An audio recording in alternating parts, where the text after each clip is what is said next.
રાપર શહેરના પ્રવેશદ્વારે ગત ટર્મમાં નગરપાલિકાના કારોબારી ચેરમેનના પતિ રામજીભાઈ પીરાણાના કહેવાતા અનધિકૃત બાંધકામ પર ભૂમિદાદાનું બુલડોઝર ફરી વળ્યું। ડીજીપી વિકાસ સહાયના 100 કલાકના આદેશનો અમલ। રાપર શહેરના પ્રવેશદ્વારે ગત ટર્મમાં નગરપાલિકાના કારોબારી ચેરમેનના પતિ રામજીભાઈ પીરાણાના કહેવાતા અનધિકૃત બાંધકામ પર ભૂપિદાદાનું બુલડોઝર ફરી વળ્યું। ડીજીપી વિકાસ સહાયના 100 કલાકના આદેશનો અમલ।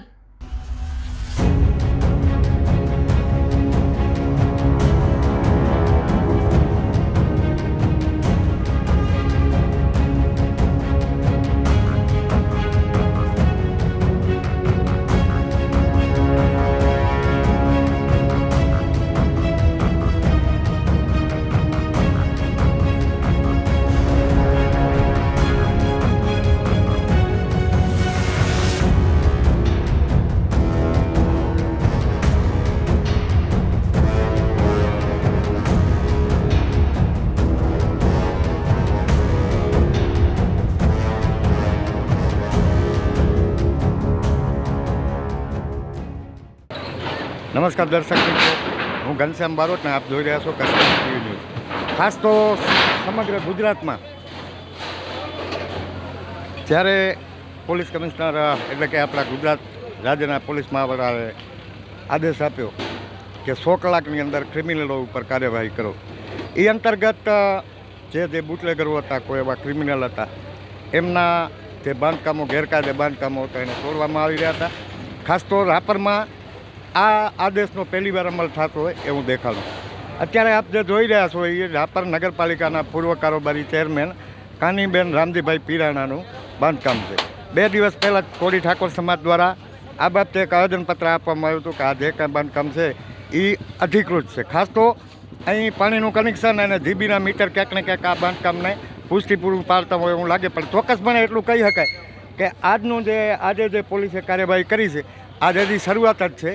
લગભગ એવા 3-4 ઓર્ડર હતા, એવી પણ વાત સાંભળવામાં આવી છે, પણ ક્યાંક ને ક્યાંક આજે આ બાંધકામ તોડી અને એક જે ક્રિમિનલ માઇન્ડ માણો છે એમનો હોંસલો તોડવાનો પોલીસે અને પ્રશાસને પ્રયાસ કર્યો હોય એવું ચોક્કસપણે આપણે કહી શકીએ। ખાસ તો અત્યારે મારી સાથે આ જીબીના વડા છે, નાયબ મામલતદાર શ્રી છે। હું માનું ત્યાં સુધી જીબીના અધિકારીઓ પણ જવાબ નહીં આપે, પણ આપણે પ્રયાસ ચોક્કસપણે કરશું।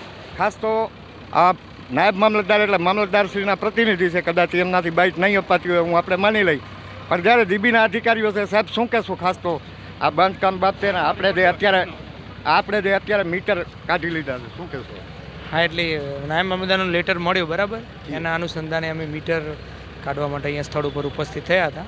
સાહેબે કીધું કે તમે પાવર બંધ કરી આપો અને જે કંઈ મીટર છે તમારે લેતા જાઓ। ખાસ તો સાહેબ આ અનધિકૃત બાંધકામ હોય તો આની અંદર મીટર કઈ રીતે લાગ્યા? મીટર એ નોટરી આપે ને કે અમે નગરપાલિકામાં ચડાવી દઈશું 6 મહિનાની અંદર એમ, બરાબર? એટલે એને બોયધરી આપેલી હોય, ના ચડાવે ને તો પછી અમે મીટર ઉતારી લઈએ એમ।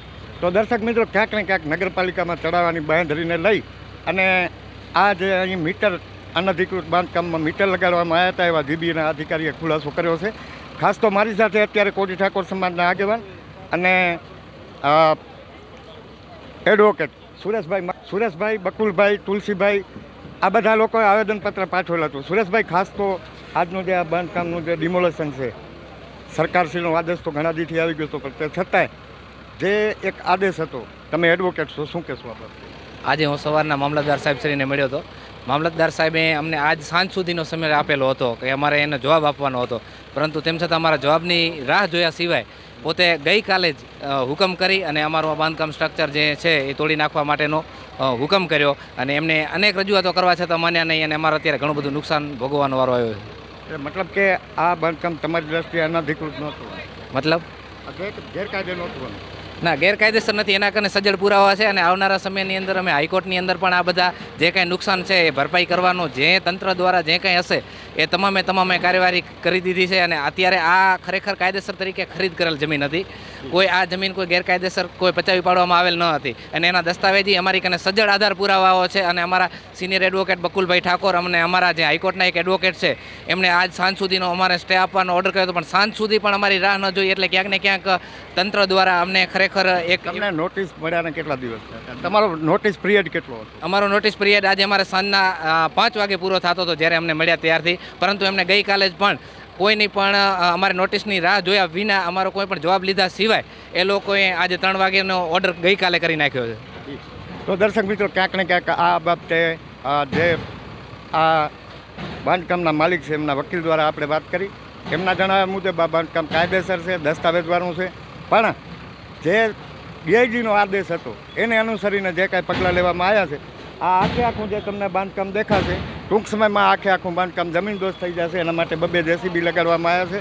વિશાળ સંખ્યામાં નગરપાલિકાનો સ્ટાફ છે અને ક્યાંક ને ક્યાંક રાપરમાં પ્રથમ વખત દાદાનું બુલડોઝર હાલ્યું એવું આપણે ચોક્કસપણે કહી શકીએ. સહાયક બાપભાઈ આહિર સાથે ઘનશ્યામ બારોટ, કચ્છ ટીવી ન્યૂઝ, રાપર, કચ્છ.